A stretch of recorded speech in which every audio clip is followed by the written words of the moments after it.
সুপ্রিয় শিক্ষার্থীবৃন্দ, corona virus আক্রান্তকালীন এই কঠিন সময়ে আশা করি সকলে বাড়িতেই অবস্থান করছো, সুস্থ আছো, সুন্দর আছো, নিরাপদে আছো এবং স্বাস্থ্যবিধি মেনে চলছো। তো অনলাইন ক্লাসে সকল শিক্ষার্থীকে আন্তরিক অভিনন্দন, শুভেচ্ছা ও স্বাগতম জানিয়ে শুরু করছি সপ্তম শ্রেণীর একটি বিজ্ঞান ক্লাস। তো সপ্তম শ্রেণীর শিক্ষার্থীরা, তোমরা একটি বিশেষভাবে মনোযোগী হও যাতে করে এই ক্লাসটি অংশগ্রহণ করতে পারো। আশা করব তোমরা সকলেই অনলাইন ক্লাসের উপযুক্ত পরিবেশে স্ব স্থানে অবস্থান করছো। তো খাতা কলমের সঙ্গে আছে, তোমরা যদি একটু মনোযোগের সহিত, আগ্রহের সহিত, দৃঢ়তার সাথে ক্লাসটি উপভোগ করো, তাহলে অবশ্যই তোমরা শিখতে পারবে যেমনটা শিখতে পারো শ্রেণীকক্ষে ক্লাসে। তো শুরু করছি সপ্তম শ্রেণীর বিজ্ঞান ক্লাস। তো প্রথমেই তোমাদের দেখাবো আমি একটি উদ্ভিদের চারা। একটি উদ্ভিদের চারা দেখো, অবশ্যই দেখা যাচ্ছে, সুন্দরভাবে দেখতে পাচ্ছ। তো এটা কি ধরনের উদ্ভিদ? এটি একটি অর্জুন বৃক্ষের চারা।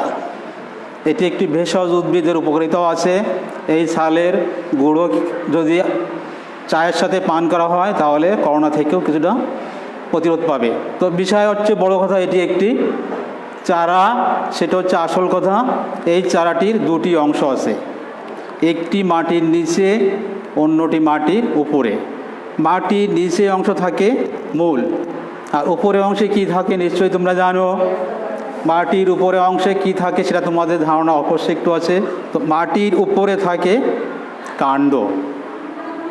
এটি একটি মূলত উপরে মাটির উপর অংশ কাণ্ড। এই কাণ্ডের সাধারণ কাজ হচ্ছে পাতা, এই কক্ষ থেকে শাখা, ফুল, ফল ধারণ করা। পাশাপাশি আরেকটি সবজি দেখো, যে সবজিটি তোমাদের সবার পরিচিত, আমাদের সকলের পরিচিত, গোল আলু। তো পাশাপাশি দেখো, একটি হচ্ছে চারা, একটি গোল আলু। এই দুটোর মধ্যে আদৌ কি কোনো মিল আছে বলে মনে হয়? সম্পূর্ণ একটি চারা, একটি সবজি, এদের মধ্যে কিছুটা মিল আছে। একটু ভেবে দেখো কী ধরনের মিল থাকতে পারে। এই চারাটি যদি উপরের অংশে একটি কাণ্ড হয়, তাহলে গোল আলুটি কি একটি কাণ্ড? তোমাদের মাথায় আসবে, নিশ্চয় তার একটু জানা আছে, এইটিও এক ধরনের কাণ্ড। তো এই কাণ্ডের সাধারণ কাজ ছাড়াও কিছু কিছু কাণ্ড আছে যেগুলো পরিবর্তিত হয়ে ভিন্ন রূপে রূপান্তরিত হয়। তা সেটা হচ্ছে, এই আলুটা হচ্ছে তাহলে রূপান্তরিত একটি কাণ্ড। তা এসো আমরা আজ রূপান্তরিত কাণ্ড নিয়ে আলোচনা করি। রূপান্তরিত কাণ্ড। রূপান্তরিত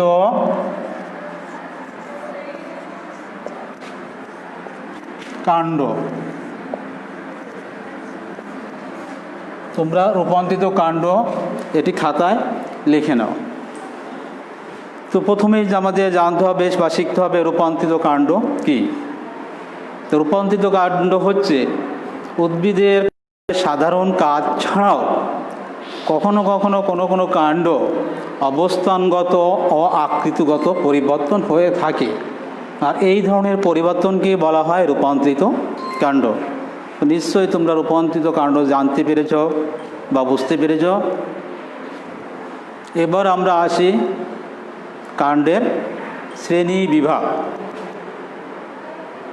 কাণ্ড এই রূপান্তরিত কাণ্ড প্রধানত কয়েক প্রকার। অবস্থানের উপর ভিত্তি করে রূপান্তরিত কাণ্ডকে 3 ভাগে ভাগ করা যায়। তো আমরা শ্রেণী বিভাগটা খাতায় লিখে নিই।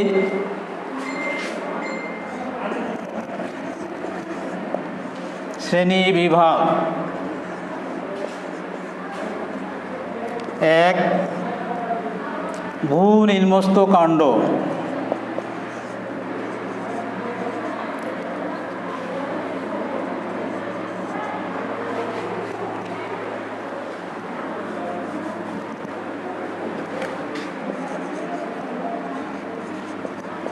ভূ নিম্নস্থ কাণ্ড। 2 বায়বীয় কাণ্ড।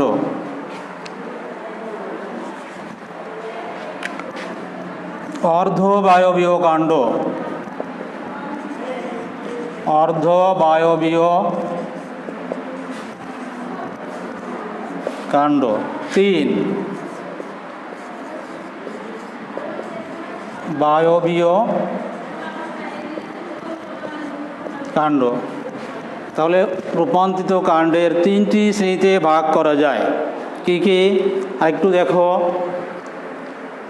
1 ভূ নিম্নস্থ কাণ্ড, 2 অর্ধবায়বীয় কাণ্ড, 3 বায়বীয় কাণ্ড। এবার আমরা আলোচনায় আসি। প্রত্যেকটি কাণ্ডর আবার কিছুটা শ্রেণীবিভাগ আছে। প্রত্যেকটি কাণ্ডের শ্রেণীবিভাগ এবং কাণ্ডের কাজ কি আমরা জেনে নেব।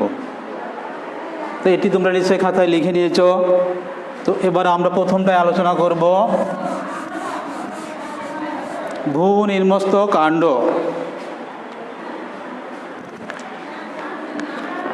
ভূ নিম্নস্থ কাণ্ড কি আমাদের একটু জেনে নেওয়া উচিত। তো ভূ নিম্নস্থ কাণ্ড হচ্ছে প্রতিকূল পরিবেশে টিকে থাকার জন্য কিছু কিছু উদ্ভিদের কাণ্ড খাদ্য সঞ্চয়, প্রতিকূল পরিবেশে টিকে থাকা, অঙ্গজ বংশ বিস্তার ইত্যাদি কারণে পরিবর্তন হওয়াকে বলা হয় এবং এরা মাটির নিচে অবস্থান করে। এই ধরনের কাণ্ডকে বলা হয় ভূ নিম্নস্থ কাণ্ড। তো ভূ নিম্নস্থ কাণ্ড আবার 4টি ভাগে ভাগ। তো ভূ নিম্নস্থ কাণ্ড যে 4টি ভাগে বিভক্ত, আমরা সেই 4টি নিয়ে এবার আলোচনা করব। 1 স্ফীত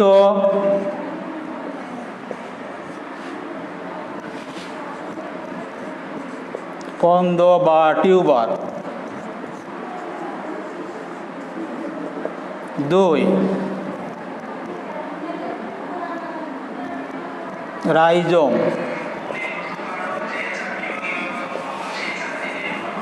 3 কন্দ। 4 গুড়ি গন্ধ।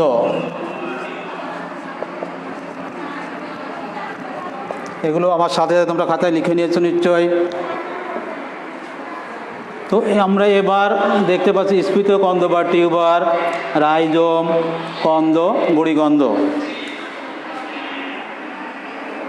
স্ফীত কন্দ বা টিউবারকে আলো জাতীয় কন্দকে স্ফীত কন্দ বা টিউবার বলে। তো এটি স্ফীত কন্দ। স্ফীত কন্দ সাধারণত মাটির নিচে অবস্থান করবে। এদের পর্ব আছে, মধ্য পর্ব আছে, স্বল্পপত্র আছে, পত্রকক্ষ আছে। দেখা যাচ্ছে স্বল্পপত্রে এই যে কক্ষে চোখের মতো আছে। এই চোখের মধ্যে যে কাক্ষিক মুকুল, এই মুকুলটি অঙ্গজ বংশ বৃদ্ধিতে সহায়তা করে। তা এটি তাহলে স্ফীত কন্দ বা টিউবারের একটি উদাহরণ। এরপরে আসি রাইজোম। রাইজোম কি? রাইজোম আদা বা হলুদ জাতীয় উদ্ভিদ। তো এটা আমি দেখাতে পারছি না, ছবি এঁকে দেখাচ্ছি। আদা বা হলুদ জাতীয় উদ্ভিদ।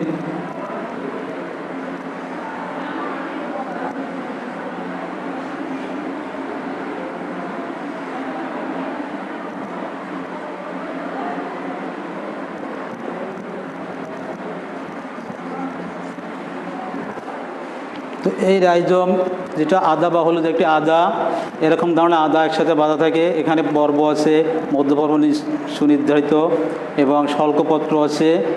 এই স্বল্পপত্রের কক্ষে এখানেও কাক্ষিক মুকুল থাকে। এই কাক্ষিক মুকুল অঙ্গজ বংশ বিস্তারে সহায়তা করে। পাশাপাশি থেকে কিছু গুচ্ছ মূল থাকে, নিচের দিকে কিছু মূল থাকে। এটি তাহলে রাইজোম জাতীয় কাণ্ডের উদাহরণ। 3 কন্দ। কন্দ পেঁয়াজ রসুন এই জাতীয় উদ্ভিদ কন্দ। তো আমি এখানে তোমাদের ছবি দেখাতে পারবো। পেঁয়াজে মধ্য পর্বগুলো সংকুচিত থাকে এবং এর স্বল্পপত্র রসালো এবং পুরু হওয়ায় এদের ভিতরে আবৃত থাকে কাক্ষিক মুকুল, যেটি পেঁয়াজটি কাটলে দেখা যাবে। এখানে দেখা যাচ্ছে এর মধ্যে কাক্ষিক মূল আছে, স্বল্পপত্রগুলো যে রসালো পুরু এখানে এই মুকুলটা ঢেকে রাখে।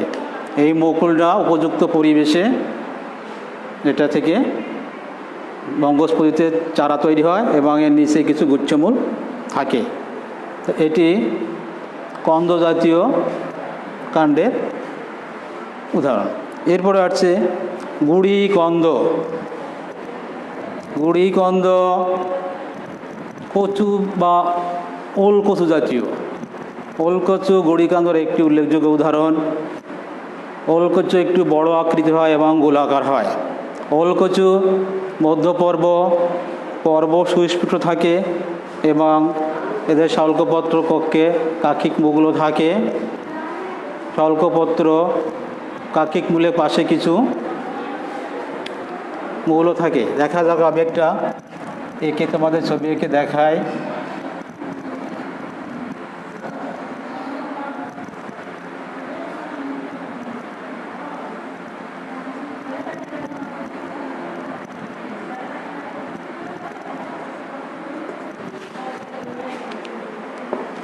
এটি একটু ওলকচু।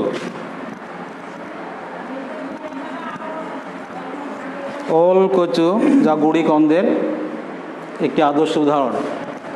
এটা আমরা অবশ্যই ছবি দেখে হয়তো কিছুটা আন্দাজ করতে পেরেছ, ছবিটা হয়তো অত সুন্দর হয়নি।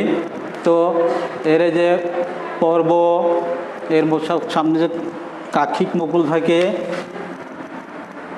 এটা এদের পরবর্তীতে শিশু গুড়িকন্দ তৈরি হয়, অর্থাৎ এর থেকে নতুন হয়। তো এটা গেল গুড়িকন্দ উদাহরণ। এই ছিল আমাদের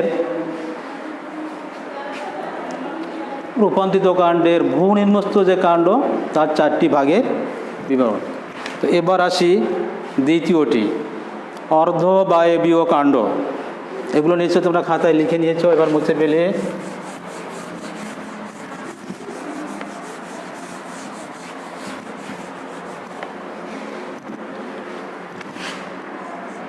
দুই অর্ধবায়বীয়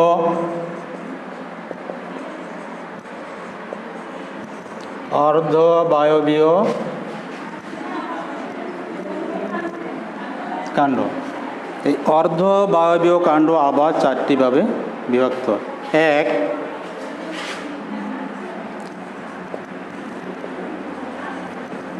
রানার বা ধাবক। 2 স্টোলন বা বক্র ধাবক। 3 অফসেট।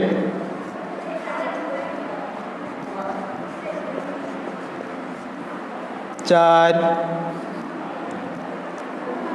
সাকার বা ঊর্ধ্ব ধাবক। তো অর্ধবায়বীয় যে কাণ্ড তার 4টি বিভক্ত ভাগে বিভক্ত। রানার বা ধাবক, স্টোলন বা বক্র ধাবক, অফসেট, সাকার বা ঊর্ধ্ব ধাবক। তো এবার আমরা আলোচনা করি অর্ধবায়বীয় কাণ্ড নিয়ে। রানার বা ধাবক, প্রথমে আমাদের জানতে হবে অর্ধবায়বীয় কাণ্ড কি। অর্ধবায়বীয় কাণ্ড এক ধরনের নরম কাণ্ডযুক্ত বিরুৎ জাতীয় উদ্ভিদ যা শাখায় পরিণত হয় এবং শাখার অগ্রভাগ অঙ্গজ বংশ বিস্তারে সহায়তা করে। এবং এটি মাটিতে বা মাটির অল্প নিচে পত্রকক্ষ থেকে বা কাক্ষিক মুকুলের কক্ষ থেকে নতুন শিকড় গজিয়ে নতুন চারা তৈরি করে। এটি হচ্ছে অর্ধবায়বীয় কাণ্ড। রানার বা ধাবক, আমরা একটা রানার বা ধাবকের বাস্তব উদাহরণ দেখি। এটি হচ্ছে রানার বা ধাবক, থানগণি দুর্ভাগার জাতীয় এটি বা রানার ধাবক। এর এই যে মধ্যে যে অংশটুকু এটি হচ্ছে ধাবক, ধেয়ে গিয়েছে, ধাবমান। এটিও এই যে কাক্ষিক মুকুল থেকে ধাবিত হয়ে আবার নতুন করে এখান থেকে শিকড় গজে কাক্ষিক মুকুলে নতুন একটি চারা তৈরি করেছে। এটি হচ্ছে রানার বা ধাবক। এবার আসি স্টোন বা বক্র ধাবক। স্টোন বা বক্র ধাবকের একটি বাস্তব কচু জাতীয় গাছ। তো এটি হচ্ছে কচু জাতীয় গাছগুলো হচ্ছে বক্রধাবক। এটার বকুল থেকে পার্শ্ব বকুল থেকে একটি লম্বা ধাবক চলে যায় এর মাথায়, ঠিক আরেকটি এভাবে যে আরেকটি চারা উৎপন্ন হচ্ছে। এই অংশটিকে হচ্ছে বক্রধাবক, মানে এদিকে বেঁকে নতুন করে চারা হচ্ছে, এটি বক্রধাবক। তাহলে বক্রধাবক নিশ্চয়ই তোমরা বুঝছো। এবার আসো অফসেট। অফসেটের পর্ব, মধ্য পর্ব ছোট হওয়া, এটা কিছু খর্বাকৃতি হয়। অফসেট কচুরিপানা, এই যে কচুরিপানা, এখান থেকে এই কচুরিপানা এটাও নতুন চারা গজায় কাক্ষিক মুকুল থেকে। তো এটা হচ্ছে অফসেটের উদাহরণ। শাখার বা ঊর্ধ্বধাবক, এটির বাস্তব উদাহরণ আমি দেখাতে পারবো না। এটা হচ্ছে চন্দ্রমল্লিকা বা বার্ড জাতীয় উদ্ভিদ। অর্থাৎ আমি একটি ছবি এঁকে দেখাচ্ছি। এটার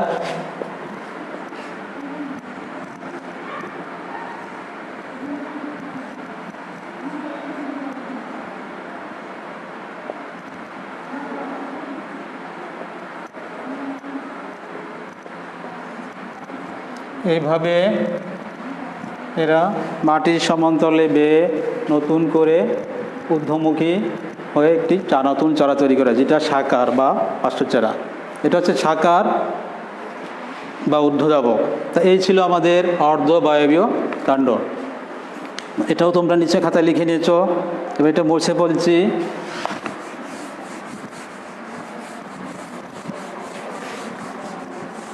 তো আমরা এবার আসি বায়বীয় কাণ্ড।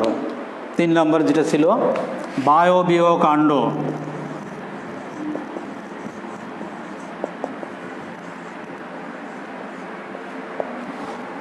তো বায়বীয় কাণ্ড কি আমাদের একটু ধারণা নিতেই হয়। বায়বীয় কাণ্ড কিছু কিছু উদ্ভিদের সাধারণ কাণ্ডের মতোই তারা কাজ করে, যে কাজগুলো হচ্ছে তাদের খাদ্য তৈরি করা, আত্মরক্ষা করা, অঙ্গজ বংশ বিস্তার করা এবং আরোহ। এই ধরনের পরিবর্তন যে সমস্ত উদ্ভিদের কাণ্ড, সেটি হচ্ছে বায়বীয় রূপান্তরিত কাণ্ড।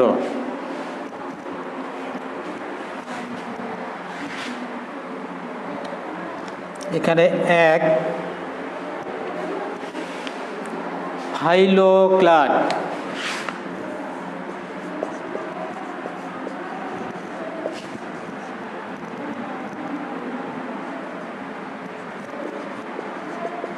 বা পর্ণকাণ্ড, ফাইলোক্লাড বা পর্ণকাণ্ড, যেটির বাস্তব উদাহরণ আমি দেখাতে পারছি। এটি নিশ্চয়ই তোমাদের চেনা জানা আছে, এটা হয়তো নাম জানা না থাকতে পারে। এটা হচ্ছে হনি মনসা। হনি মনসা ফাইলোক্লাডের একটি উদাহরণ। এদের আকৃতি পাতার মতো, সবুজ রং এদের, এবং পাশে কণ্ঠক আছে কাঁটা আত্মরক্ষার জন্য, এবং সবুজ হওয়া এরা খাদ্য তৈরি করে। এবং এর পাশে যে কাক্ষিক মুকুল আছে, সেখান থেকে নতুন চারা সৃষ্টি হয়। এটা ছিল হনি মনসা। এবার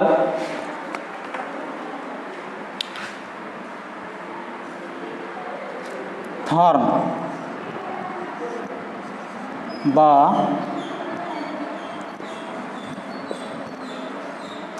শাখা কণ্ঠক।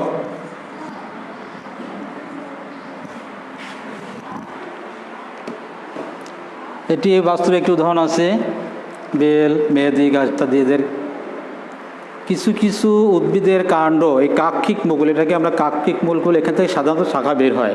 কিন্তু এই থন বা শাখা কণ্ঠকে কাক্ষিক মুকুল থেকে শাখা না বের হয়ে এখান থেকে দেখা যাচ্ছে নিশ্চয় কাঁটায় পরিণত হয়। এই কাঁটাটা হচ্ছে রূপান্তরিত একটা কাণ্ড, সেজন্য এটির নাম হয়েছে থর্ন বা শাখা কণ্ঠ। এটি এদের বাস্তব উদাহরণ। এরপরে শাখা আকর্ষী।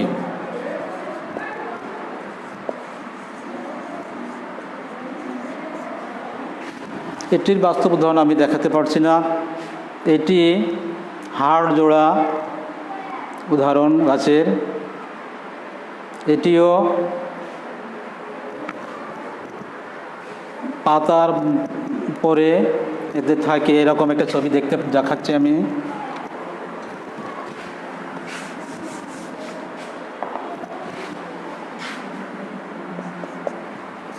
এটার ছবি এখানে।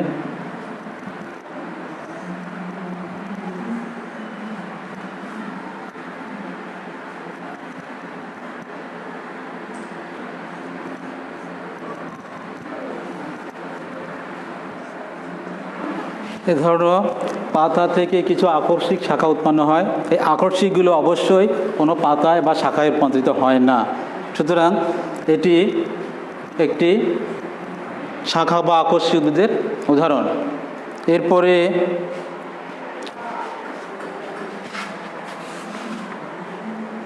বুলবিল।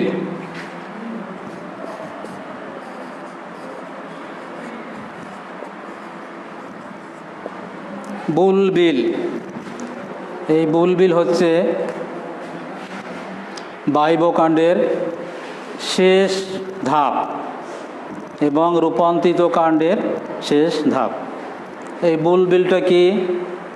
বুলবিল আমরা নাম শুনেছি কিনা জানি না, হয়তো বা শুনতে পারো, দেখেছো কিন্তু আন্দাজ করতে পারো কিনা দেখো। বুলবুল কিছু উদ্ভিদ আছে, আরোহী উদ্ভিদ, আহরণ করে, অন্য গাছের পরে আহরণ করতে থাকে। এদের যে শাখার মধ্যে যে কাক্ষিক মুকুল থাকে, অর্থাৎ শাখার পাশে যে কক্ষ মুকুলটা থাকে, সেই মুকুল থেকে আরেকটি শাখা অনেক সময় বের হয়। কিন্তু এই বুলবুলের অবস্থানে কিছু আছে শাখা বের না হয়ে স্ফীত হয়ে নরম মাংসপিণ্ডের একটি দলা সৃষ্টি করে, খাদ্য সঞ্চয় করে স্ফীত হয়ে নরম মাংসের একটি দলা সৃষ্টি করে। সে বুলবিল তোমাদের আমি এখন দেখাচ্ছি, দেখো, দেখলে হয়তো চিনতে পারবে। এটা তোমাদের দেখা জানা আছে, বাড়ির আশেপাশে আছে, এটার নামও তোমরা হয়তো বলতে পারবে। এই যে এখানে থেকে শাখা হওয়ার কথা ছিল, এই কাক্ষিক মুকুল থেকে শাখা উৎপন্ন হওয়ার কথা ছিল, কিন্তু শাখা উৎপন্ন হয়নি, হয়েছে খাদ্য সঞ্চয় করে মাংসপিণ্ডের একটি ফলের মতো একটি গোলাকার বস্তু। এটিকে বলা হয় বুলবিল। এই বুলবিল আমাদের সকলের পরিচিত। তো এই ছিল আমাদের শেষ ধাপ। তো নিশ্চয়ই তোমাদের মনে আছে যে রূপান্তরিত কাণ্ডের 3টি ভাগে ভাগ ছিল, তার প্রত্যেকটা আবার 3টা যে ধাপ ছিল, ভূ নির্মস্থ কাণ্ড তার 4টি ভাগ, তারপরে ছিল অর্ধবায়ব তার 4টি ধাপ, বায়ব্য কাণ্ড তার 4টি ধাপ। এগুলো প্রত্যেকটি কিছু না কিছু তোমরা মধ্যে মনে আছে, খাতায় লিখে রেখেছ। আমি যখন তোমাদের কিছু কাজ দিব, অনলাইনে কাজ যে অবস্থানে আছে, স্বস্থানে বসে 5টি প্রশ্ন দিব, ওই 5টি প্রশ্ন খাতায় লেখো, আমি উত্তর বলে দেব, তোমরা মিলিয়ে নিও, ঠিক আছে?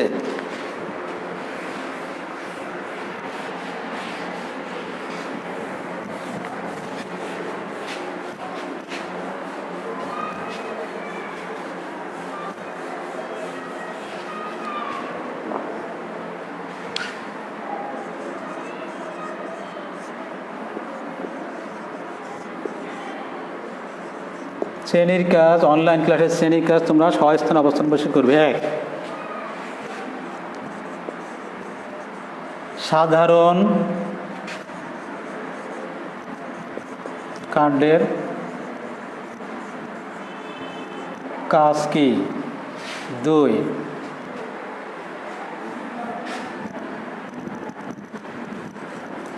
ভূ-নিম্নস্থ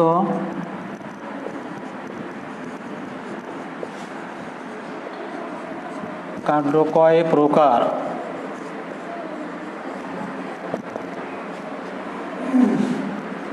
3,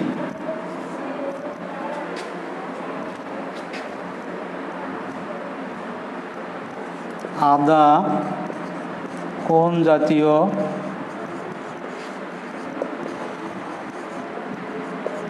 কাণ্ডের উদাহরণ?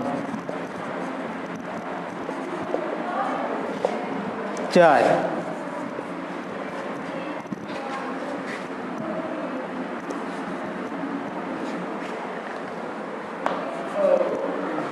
কর্মকাণ্ডের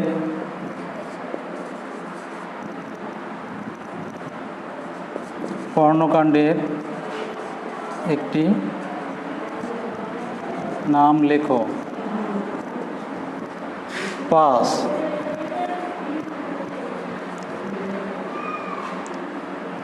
বুলবিল কিসের উদাহরণ?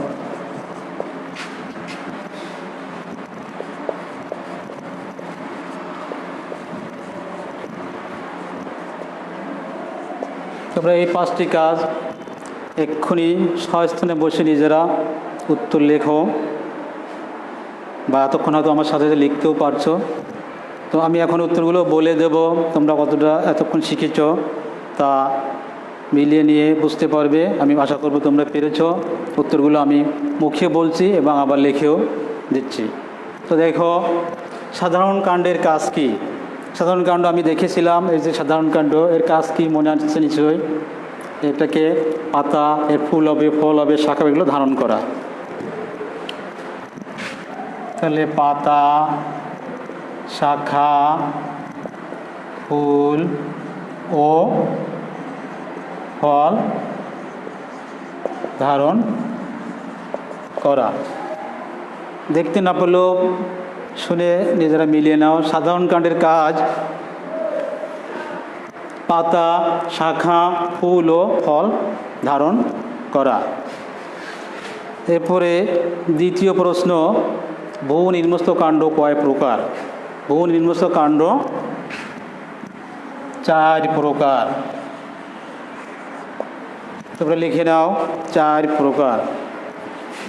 আদা কোন জাতীয় কাণ্ডের উদাহরণ? রাইজোম।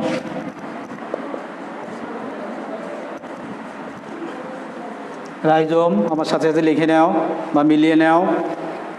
পর্ণকাণ্ডের একটি নাম লেখো। ফণী মনসা।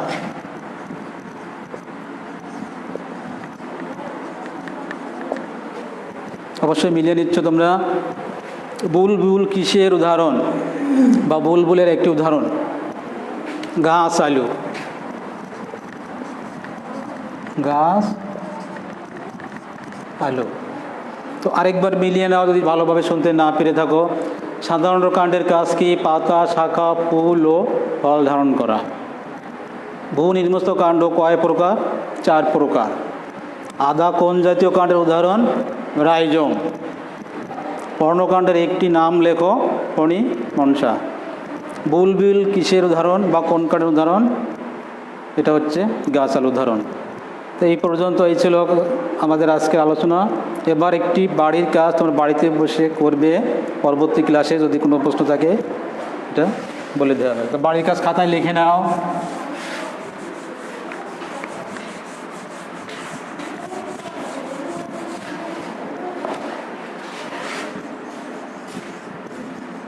বাড়ির কাজ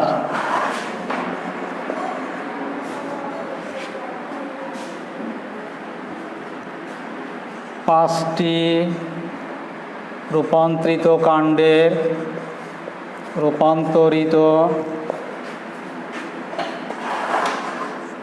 কাণ্ডের 5টি রূপান্তরিত কাণ্ডের 2টি করে